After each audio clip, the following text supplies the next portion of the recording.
you can see that supply has risen from, let's call it 560 to around 700. So we've actually gained some physical supply of silver. But the operative number here is we get roughly 700 million from the mines. And let's say we get 200 million from recycling. I don't think it's that high, but 900 is a lot easier number for you to work with and me than 862. Because when we start dividing, we're going to have a problem, right? So let's use 900. Okay, the same analysis. Let's go back to 05. We have mine production going up by 90 million ounces. We have, there's just the Canadian mint, 42 million. No, I didn't buy most of them, but I bought a lot of them. U.S. mint coin sales up 26 million. In fact, the month we had this one, we did something like 4.4 million, almost 4.5 million of ounces in September, which is interesting. I think the month before we might have done about 3, and the year ago was 1.8. So the demand is just exploding in here. I hope they can keep up with their blanks and sell people as much as they want. Back in 05, we hadn't even started the silver ETF. Now we have a silver ETF that consumes 100 million ounces a year, presuming they have the 100 million ounces. You know, we all wonder about that. And I still wonder about it, whether it's just a paper thing or whether the real thing is there. You must have all loved when Bob Pisani was down looking at the World Gold Council's gold in London.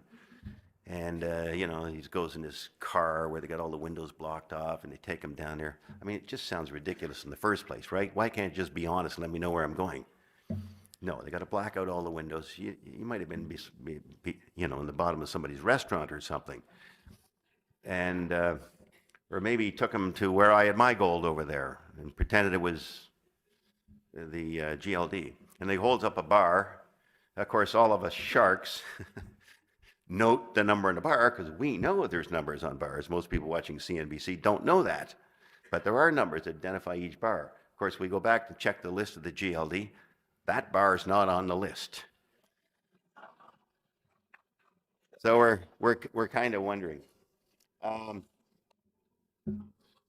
Then we have the delta in China, where they used to be exporters of 100 million, and now they're importers of 100 million. So you got a 200 million ounce change in China, which undoubtedly is growing.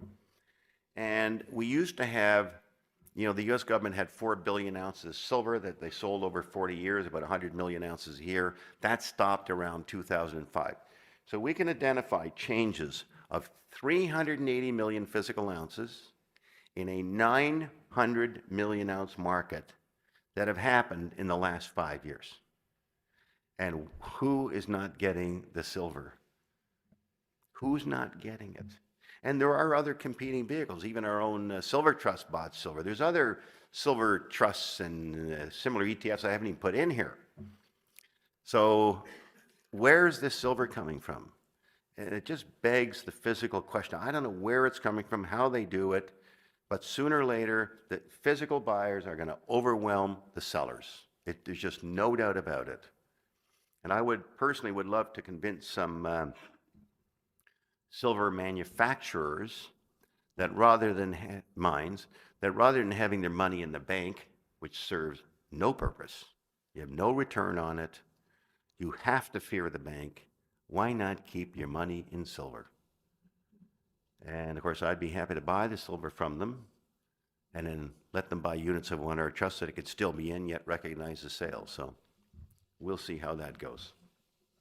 But the physicalness is screaming at you that silver has to go up. And there's other data, silver versus gold, that do that.